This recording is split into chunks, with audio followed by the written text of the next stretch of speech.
Welcome to Karma Chronicles. Please like the video and subscribe. Let's begin. I remember my grandmother's words like it was yesterday. You don't see the roots, but they're there, holding everything up. She was talking about the roots of a tree, but it always stuck with me. People see the branches, the success, the wealth, the beauty, but they don't always see the work that goes into making it all stand tall. That's what she meant.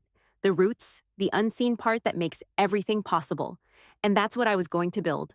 Something strong, something hidden, something that nobody could take from me. My name is Leah Tran. I'm 27 years old, and I was raised above my family's Vietnamese diner in Dorchester, a small, modest corner of Boston. My parents worked day and night, cooking pho, serving customers, always hustling. They never talked much about their struggles. They just did what had to be done. I learned early that if you wanted something, you didn't wait for it to come to you. You worked for it. From the time I was a kid, I was always involved. By age 7, I was taking orders over the phone. By 12, I was helping my mom with the books. By 15, I knew more about managing a business than most adults. It wasn't glamorous, but it was real. It was the kind of life that teaches you about survival, about grit, about how to keep going even when everything feels like it's falling apart. When I turned 17, I was awarded a scholarship to MIT. I still don't know how that happened. I wasn't some academic prodigy. I was just the girl who kept her head down and worked hard. But there I was, ready to leave the diner and the family I'd always known, for a place where everything seemed to shine brighter, even if it felt like I didn't belong. MIT was a whole new world, one that felt as foreign to me as the high-end restaurants in the city. I watched people walk around like they had it all figured out. Suits, fancy bags, shiny shoes. But I wasn't intimidated. If anything, I had learned to thrive in places where I wasn't expected to. My mind was sharp, and I picked up everything I needed to know about finance and business. By my junior year, I had built a predictive finance tool. It wasn't flashy or complex, but it worked. It could predict stock trends with a surprising accuracy. That's when Everflow Analytics was born. It started small, just me and a few other students who were willing to listen. But it grew quickly. I didn't tell anyone, though. Not my professors, not my friends. I wanted Everflow to be something no one knew about until it was already a success. The less people knew, the more I could control it. It wasn't long before I met Daniel. He was a civics teacher at a high school in Dorchester, just a few miles from my family's diner. I'd never been a fan of teaching or politics, but something about him drew me in. We met at a bookstore one rainy afternoon. I was standing by the business section, thumbing through a book about investment strategies, when he walked up. "Looking for something?" he asked. "I thought I'd check out some new ideas," I said, avoiding his eyes. Daniel smiled. "You'll find a lot of ideas in here, but not all of them are good ones." That was the start of something simple and quiet. We talked about everything and nothing at all. Politics, books, the future.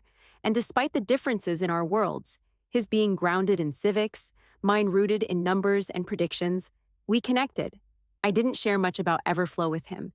I kept that part of my life tucked away, hidden behind the walls I'd built for myself. He didn't need to know, at least not yet. A few months into our relationship, Daniel proposed. It wasn't some grand gesture. It wasn't anything like I'd imagined, but it felt right. And yet, I couldn't bring myself to tell him the truth about Everflow, the truth about what I had built and how much it was worth. It felt like something I could never share. How could I explain to him that I had quietly become one of the youngest and most successful tech entrepreneurs in the country? How could I tell him that while he worked in a classroom, I ran a business that was making millions? So I said yes, but I hid Everflow. I kept it a secret, letting my co-founder handle the public side of the business while I stayed behind the scenes. It felt safer that way. I didn't want Daniel to look at me differently, to see me as something I wasn't. But life has a funny way of bringing things to the surface. Sometimes, secrets don't stay hidden for long, and I wasn't prepared for what would come next. That was about 5 years ago. When Daniel first introduced me to his family, I felt out of place immediately. It wasn't anything overt, nothing loud or obvious, but I could feel it in the way his mother smiled at me, tight-lipped, as if she were trying to decipher who I was and what I was doing there. His father, too, was distant, polite but not welcoming. They were rich, powerful, and, honestly, I felt like they could smell my working-class roots from a mile away. Then there was Camilla, Daniel's older sister, who had the confidence of someone who was born with a silver spoon in her mouth and polished it daily. She worked at Presswick and Wolf, a top-tier investment firm that anyone would kill to be a part of. She was the kind of person who walked into a room and made sure everyone knew she was in charge. I remember the first dinner I had with them.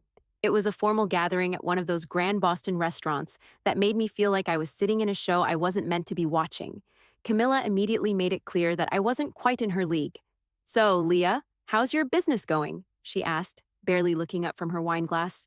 "Must be tough, working in food service, huh?" She smiled, but there was no warmth in it.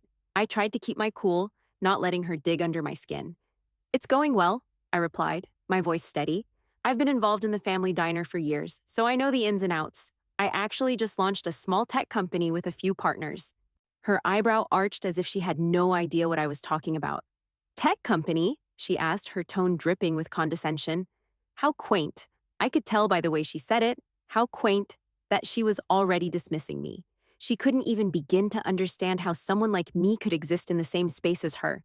She probably thought the tech world was as foreign to me as a rocket to the moon. What she didn't know was that Everflow powered the data tools her own firm used. But of course, I wasn't about to reveal that. I could feel Daniel's discomfort next to me. He shifted in his seat, running his hand through his hair as if he didn't know how to navigate this awkward territory. He loved his sister, but I could tell he didn't always agree with her views, especially when it came to me. Still, he didn't speak up. He didn't challenge her. Instead, he let the conversation drift, trying to keep things light. But I wasn't there to be light. I wasn't there to be part of the decor. I was there to observe, to understand how the upper class operated, how they viewed someone like me, someone who didn't fit into their shiny world of boardrooms and cocktail parties, someone whose roots were firmly planted in a family diner, and who didn't need their approval to survive. Over the next few weeks, I spent more time with the Renshaws. Daniel wanted me to be part of his world, to meet his friends, his colleagues, his family. I played the part well, smiling politely, keeping my opinions to myself. But I could see it. The subtle glances, the looks of confusion when they realized I wasn't going to fit into their mold. Camilla didn't make it easy. Her constant jabs were like small cuts, and each time I gritted my teeth, knowing I had to keep quiet. I didn't want to make a scene. As we all gathered for another dinner at their estate, I overheard Camilla telling some friends how proud she was of her career, how much she had worked her way up at Preswick and Wolf. And then, like clockwork, she turned to me with that knowing smile, the one that always made me feel small. "You know, Leah," she said, "it's good to have passion, but it's even better when that passion leads to, well, success. Real success." I nodded, smiling back. She had no idea that success was exactly what I was building. Quietly, privately, without the need for their approval. The irony wasn't lost on me. Everflow had the power to change the world she so casually walked in, and she was sitting there, dismissing me like I was nothing. But I knew one thing for sure. If she was going to treat me like an outsider, I was going to play the part. I'd stay behind the curtain until the right moment came, and when it did, they'd see that it was me who had the last laugh. But for now, I kept quiet.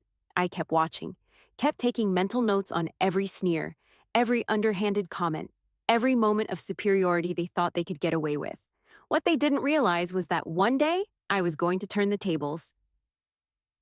The night of Camilla's promotion celebration arrived. Her firm had just made a major leap, and as usual, her family was there to ensure everything looked perfect.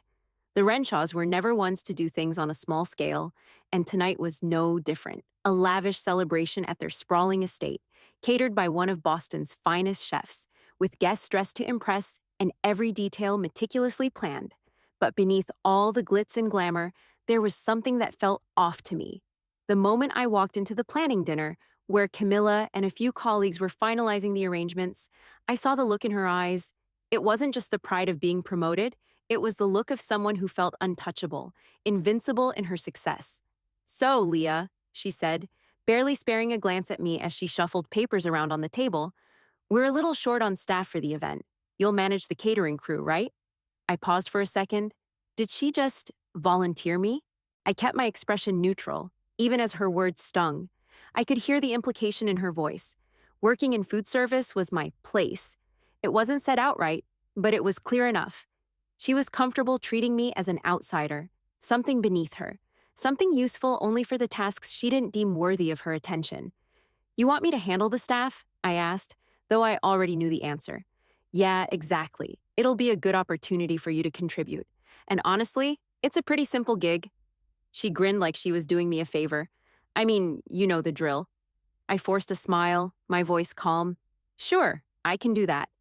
The dinner continued, and I could feel Daniel's discomfort beside me. He had been quiet all night, his usual warmth and engagement fading into silence. I caught him glancing at me from time to time, as though he wanted to say something but didn't know how. He had always known how important my work was to me, but now, in the presence of his family, I could see that he wasn't going to challenge their behavior, wasn't going to call out the way Camilla and the others treated me. He didn't even seem to notice how much it bothered me. But it bothered me. A lot. The next morning, as I prepared to manage the event, an unexpected email popped up in my inbox. It was from James Preswick, the CEO of Preswick and Wolf. I froze as I read his message. Leah, I would like to meet with you in person at the celebration tonight. Let's discuss a few things regarding our partnership. My heart raced. What did this mean? What kind of meeting was he requesting? I knew that Everflow was on the verge of a major move, but this was the first time I'd seen the potential of that move coming so close. The acquisition of Preswick and Wolf was nearly finalized, and now James wanted to meet with me, perhaps to discuss what came next. But this wasn't just about the future of the business. This was about the culmination of everything I'd built in secret, the quiet rise that no one could see. I tucked my phone back into my pocket, my mind racing. Camilla thought she was using me, but I wasn't just a pawn in her little game. I had a plan, and tonight, everything would fall into place. The catering staff would be managed with the precision I'd learned from years of running my family's diner. I would execute it flawlessly, all while preparing for a reveal that no one saw coming. Camilla had no idea that the woman she had so graciously volunteered to manage the event was about to change everything.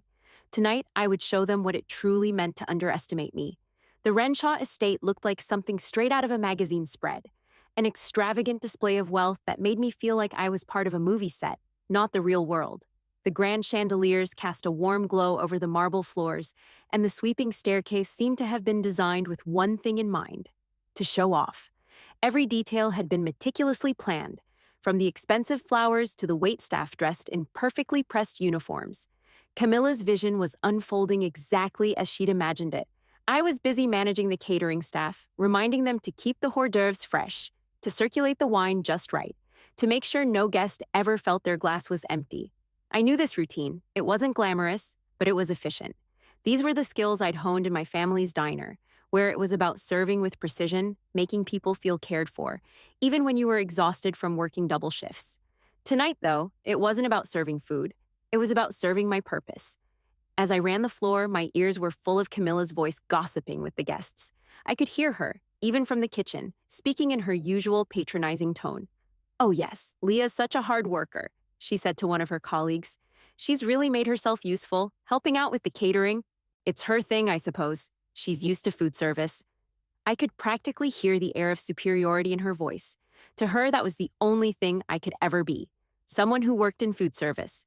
But what she didn't know was that Everflow Analytics was the very engine powering the tools her precious firm used. Her high-end job, her firm, everything that made her feel superior was built on the very technology I had created. Still, I didn't react. I kept my focus on the catering team, making sure they didn't falter, even as her words pierced through me like 1,000 needles. Camilla wasn't the first person to underestimate me. She wasn't the first to treat me like I didn't belong, but I wasn't just going to take it. Tonight, everything would change. The guests started to arrive, each one more refined than the last, dressed in sleek tuxedos and elegant gowns.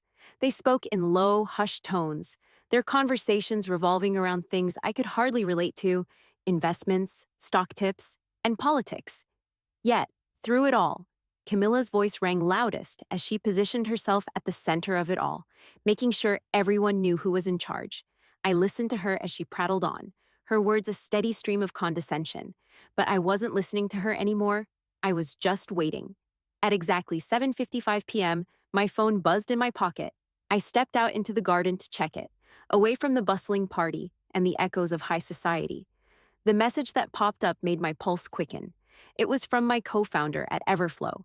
The acquisition is finalized. We now hold a controlling share of Preswick and Wolf. I stared at the screen for a moment, the weight of it sinking in.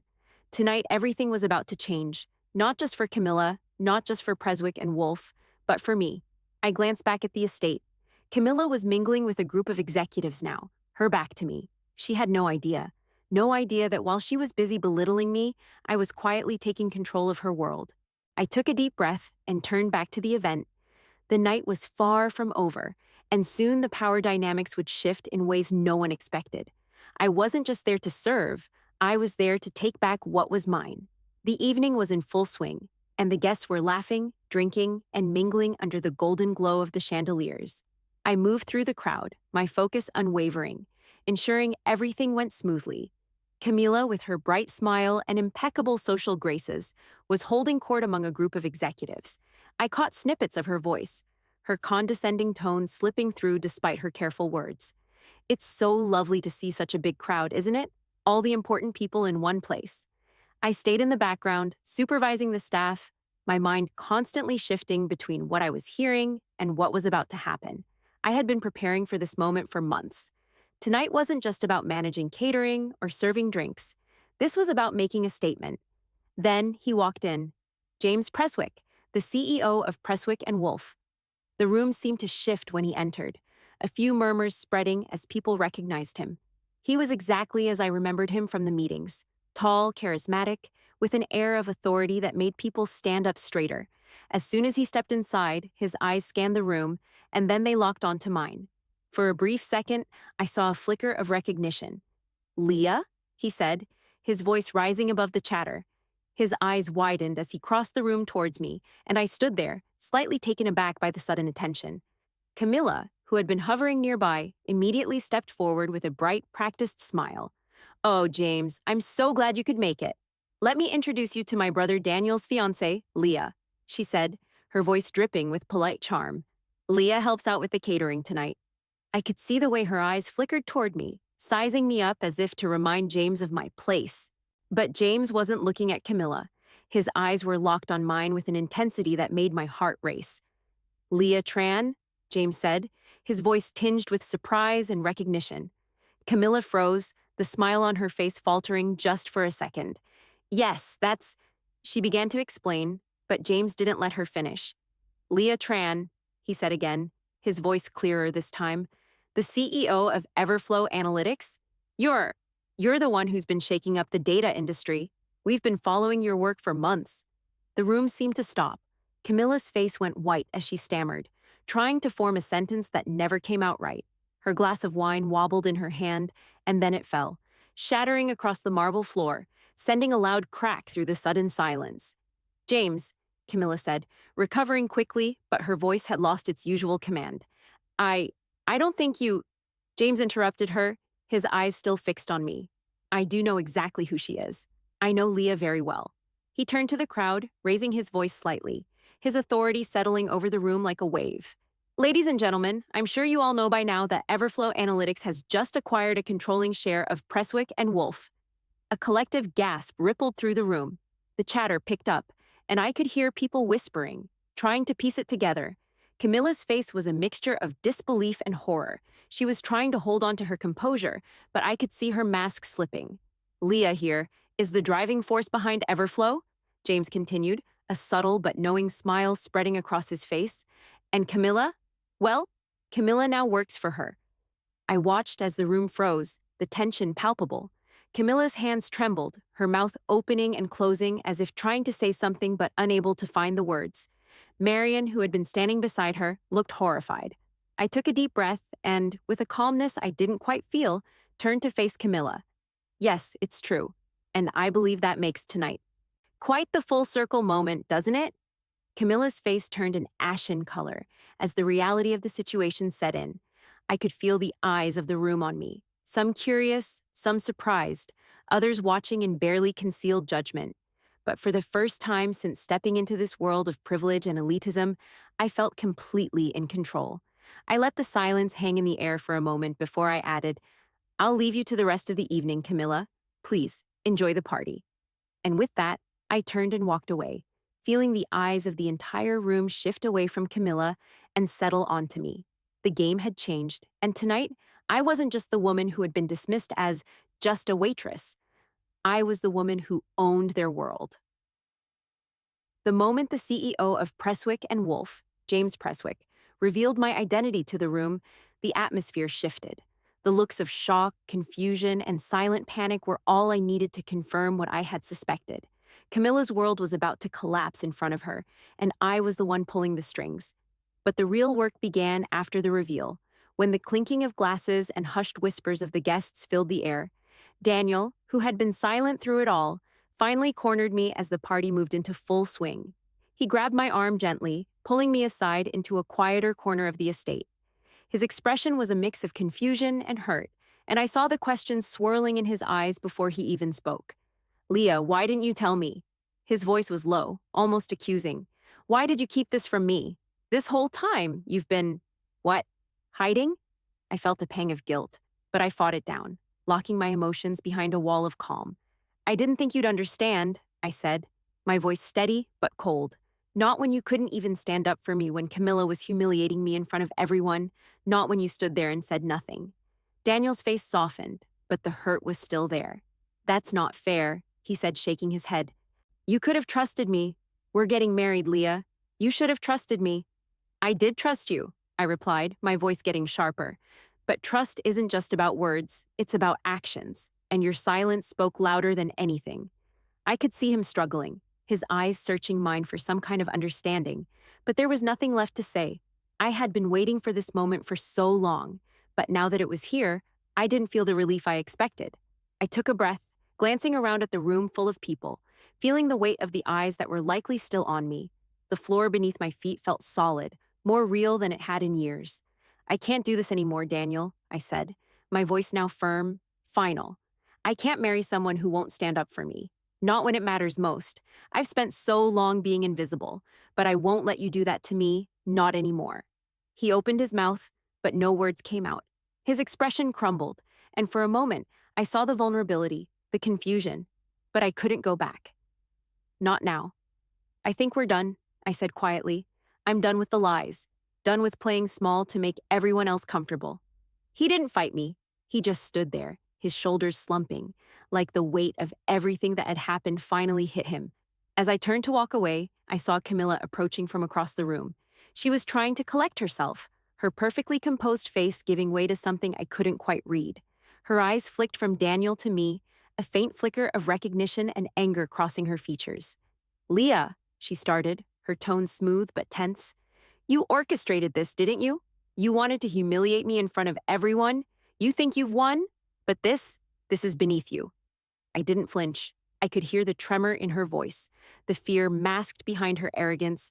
I wasn't interested in playing her game anymore. "You're right," I said coolly, my gaze unwavering. "It's beneath me. But don't worry, you'll have your own place to go. I've just found a spot for you in Everflow's new community outreach program." Camilla blinked, her face frozen in disbelief. She opened her mouth to argue, but I wasn't finished. "Under my mother's supervision," I added, letting the words sink in. Her eyes widened, and I could see the calculation running behind her expression. Her career, her entire reputation, was now in my hands. The power dynamics had shifted, and for once, it felt right to be the one holding the cards.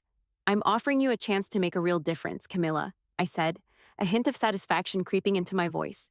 "Maybe you'll learn what it means to be a leader, not just someone who runs from the truth." She stood there, speechless, her usual confidence evaporating in the face of my words. I turned on my heel, walking away from her, and from the mess of Renshaw pride that had held me back for so long. Tonight wasn't just about business or power, it was about me finally taking control of my own life, and I was done apologizing for it. The room had been buzzing with forced laughter and uncomfortable chatter when Marian approached me. Her heels clicked softly on the marble floor as she walked toward me, her face set in a tight smile. I could feel the weight of everything that had just happened, the public humiliation of Camilla, the stunned silence that followed my words, and now, Marian's attempt to salvage something. "Leah," she said gently, her voice lowered to something almost pleading. "Can we speak privately? Just for a moment?" I stood frozen, watching her approach. There was no warmth in her tone, only the kind of practiced politeness I had grown all too familiar with, the kind that always came when someone in the Renshaw family wanted to smooth things over, to pretend that everything could be fixed with a few words and a polite conversation. "No," I replied flatly. "There's nothing to say." Marian looked taken aback, but she pressed on. Please, this is family, Leah. You can't just. Family? I interrupted her, stepping closer. What does family even mean to you, Marion? You didn't see me as family when I was working my ass off in a diner to help make ends meet. You didn't see me as family when you looked at me like I was something less because I didn't wear a suit and sit in an office. Family doesn't just disappear when you think someone is beneath you. Her eyes flickered with something between guilt and defensiveness. But she didn't reply, instead shifting her weight uncomfortably from one foot to the other. It was clear she hadn't expected this. She hadn't expected me to fight back. You never once cared about me unless I was writing checks for your problems, I continued, my voice growing steadier. None of you did. And now that I've taken control of everything, you want to talk about family? That's rich. I saw her open her mouth, but I wasn't done. I wasn't about to let her off the hook. Don't bother, I said sharply. You've treated me like an outsider for so long, like I didn't belong. But here's the truth. I didn't need to belong to you. I've always belonged to myself. Marion took a step back, her face drained of color as the words hit her. And as for Daniel, I added, shaking my head, don't think you're going to get to fix this either. You can't fix what's broken with a smile and an apology. I turned to walk away, but then Daniel stepped into my path, his face pale with a mix of regret and confusion. He opened his mouth to speak, but the words didn't come immediately. Leah, I'm sorry, he said, his voice barely a whisper. I never meant for it to go this way. I just didn't know how to handle it. I looked at him, and for the first time, I didn't feel the rush of love I'd once felt when he looked at me. Instead, there was only a deep sadness. Daniel, I said quietly, my voice calm but firm, your silence in the face of disrespect showed me exactly what our relationship was worth. I've given everything for this family, for this life we've tried to build together, but you couldn't even stand up for me, and that's something I can't ignore anymore. I saw him flinch, his eyes pained, but I didn't wait for him to respond. I had made up my mind. I've filed for divorce, I said, watching as his face turned ashen. And I've bought this estate. I'm turning it into a nonprofit for service workers. It's time for you all to learn what real work looks like. The words hung in the air, heavy and final. The room was so silent you could hear the hum of the lights above us, the whispers of disbelief fading into the background. Marion, still standing a few feet away, blinked rapidly as if she couldn't process what was happening. Daniel's eyes searched mine for some kind of explanation, but I had nothing left to say. I'm done here, I said softly, turning my back on them and walking out of the room, leaving the Renshaws to deal with the mess they had created. I stepped outside into the cool night air, feeling a strange sense of peace wash over me. The path I had chosen was mine, and now I had nothing holding me back. The weight of everything that had happened felt heavier as I sat in the car, watching the city fade into the distance. It had been a whirlwind of emotions, power shifts, and confrontations, but now finally, I was headed home, back to where it all started. My phone buzzed as I pulled onto the street near my family's diner. It was a message from my dad. Come for dinner, Leah. We miss you. A small smile tugged at my lips. No matter what had happened in the world outside, this was still home. This was where my roots were, where everything that mattered had been built. It wasn't fancy, it wasn't glamorous, but it was real. It had always been real. The diner looked the same as I parked outside. The same neon lights buzzed over the door. The same sign that read, Trans Vietnamese Diner, in worn-out lettering. It was humble, a far cry from the Renshaw estate, but it was mine. My parents' hard work, my family's sweat, all of it built this.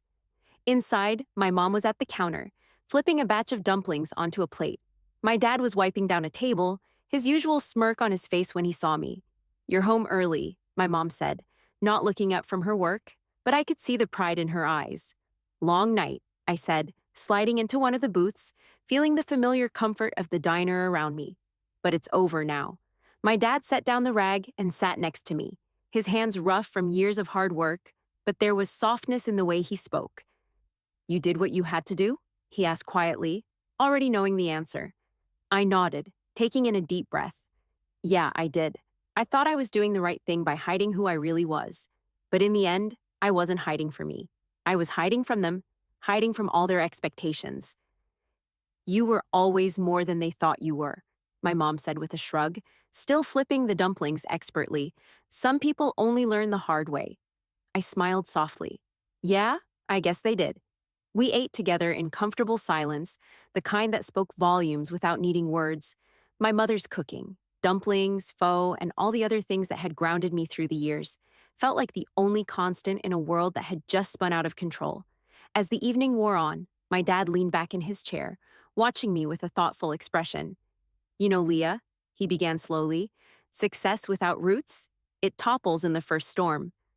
I glanced at him, unsure of what he meant at first. But then it hit me. All that had happened, the business dealings, the family drama, everything, was only possible because of the strength that came from my roots. From them, from the lessons I'd learned right here, in this diner. My smile widened as I nodded, looking around the place. Yeah, I get it now. After dinner, we cleaned up together, just like we always did. My mom washed the dishes, my dad swept the floor, and I wiped down the tables. It wasn't glamorous, but it was grounding. It was real. And for the first time in a long time, I felt like I could breathe again. The world outside would keep spinning, and the Renshaws would continue to live in their bubble. But I didn't need that anymore. I had something far stronger, something they could never take from me. I closed up the diner with my parents that night, the familiar clang of the door shutting behind us grounding me like nothing else. It wasn't revenge that drove me, it was reclamation. Reclaiming who I was, reclaiming my roots, and in that moment, I knew I was exactly where I needed to be.